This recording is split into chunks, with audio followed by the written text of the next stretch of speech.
Akashvani COVID-19 ప్రత్యేక వార్తలు చదువుతోంది ఎంట్రపాటి మాధవీలత. దేశంలో కొత్తగా 55,722 మందికి కరోనా పాజిటివ్ నిర్ధారణ కావడంతో మొత్తం కేసుల సంఖ్య 75,50,273కు చేరింది. గడిచిన 24 గంటల్లో 579 మంది మృతి చెందడంతో మొత్తం మృతుల సంఖ్య 1,14,610కి చేరింది. ఇప్పటి వరకు దేశవ్యాప్తంగా 66,63,608 మంది కోలుకున్నట్టు కేంద్ర వైద్య ఆరోగ్య శాఖ తెలిపింది. ప్రస్తుతం దేశంలో 7,72,055 క్రియాశీల కేసులున్నాయి. కాగా గత కొన్ని రోజులుగా కరోనా కొత్త కేసుల సంఖ్య తగ్గుతూ వస్తోంది. వరుసగా 16వ రోజున కొత్త కేసుల కంటే కోలుకుని ఇంటికి వెళ్లిన వారి సంఖ్య ఎక్కువగా ఉంది. రికవరీల రేటు పెరుగుతూనే ఉంది. ఇప్పటి వరకు 88.26% మంది కరోనా నుంచి కోలుకున్నారు. మొత్తం నమోదైన కేసుల్లో కేవలం 10.23% మాత్రమే యాక్టివ్ కేసులున్నాయి. మరణాల రేటు 1.52%కి తగ్గింది. తెలంగాణలో కోవిడ్ రికవరీ రేటు స్వల్పంగా పెరిగి 89.96%కి మెరుగుపడింది.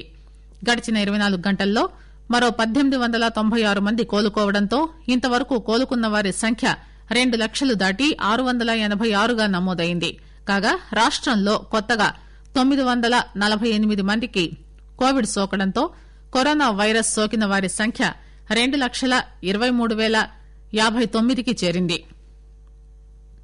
ఒకే రోజులో 1000 కన్నా తక్కువ కొత్త కోవిడ్ కేసులు నమోదు కావడం ఇటీవలి కాలంలో ఇదే మొదటిసారి అని వైద్య ఆరోగ్య శాఖ తెలిపింది. కాగా నిన్న మరో 4 మరణించడంతో కోవిడ్ మృతుల సంఖ్య 1,275కు చేరింది. ప్రస్తుతం రాష్టంలో 21,000కు పైగా యాక్టివ్ కేసులుండగా వీరిలో 17,432 మంది హోం ఐసోలేషన్ లో ఉన్నారు. జీహెచ్ఎంసీ పరిధిలో తాజాగా 212 కరోనా పాజిటివ్ కేసులు నమోదయ్యాయి. రంగారెడ్డి 98, మేడ్చల్ మల్కాజ్గిరి 65, కరీంనగర్ 63, భద్రాద్రి కొత్తగూడెం 56, వరంగల్ అర్బన్ 46, సంగారెడ్డి 42, నల్గొండ 35, ఖమ్మం జిల్లాలో 25 కోవిడ్ కొత్త కేసులు నమోదయ్యాయి. తెలంగాణలో కరోనా ఉధృతి కొంత తగ్గుముఖం పట్టింది. జీహెచ్ఎంసీలో మొదటి నుంచి పెద్ద సంఖ్యలో కేసులు నమోదవుతూ ఉండగా గత జూలై నుంచి సెప్టెంబర్ వరకు రంగారెడ్డి, మేడ్చల్ మల్కాజ్గిరి, కరీంనగర్, ఖమ్మం, నల్గొండ, నిజామాబాద్, వరంగల్ నగర జిల్లాల్లో కూడా కోవిడ్ కేసులు వేగంగా విస్తరించాయి. అయితే గత నెల రోజులుగా చాలా చోట్ల కోవిడ్ ఉధృతి తగ్గింది.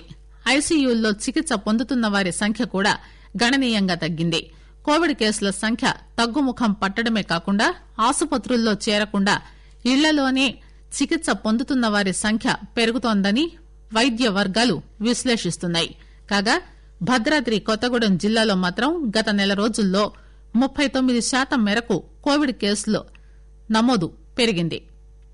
త్వరలోనే శీతాకాలం ప్రారంభం కానుంది. రానున్న రోజుల్లో వరుసగా పండుగలు రానుండటంతో ప్రజలు వైరస్ నివారణలో తగిన జాగ్రత్తలు తీసుకోవాలని, లేదంటే తిరిగి కోవిడ్ తీవ్రమయ్యే ప్రమాదం ఉందని నిపుణులు హెచ్చరిస్తున్నారు. రాబోయే పండుగల దృష్ట్యా రాష్ట ప్రజలంతా కోవిడ్ నిబంధనలు పాటిస్తూ వేడుకలు జరుపుకోవాలని తెలంగాణ ప్రజా ఆరోగ్య శాఖ డైరెక్టర్ శ్రీనివాస్ కోరారు. రాష్టంలో కేసులు తగ్గుముఖం పడుతుండడం సంతోషకరమని, అయినా ప్రజలు ఇంకా అప్రమత్తంగా ఉండవలసిన అవసరం ఉందని సూచించారు.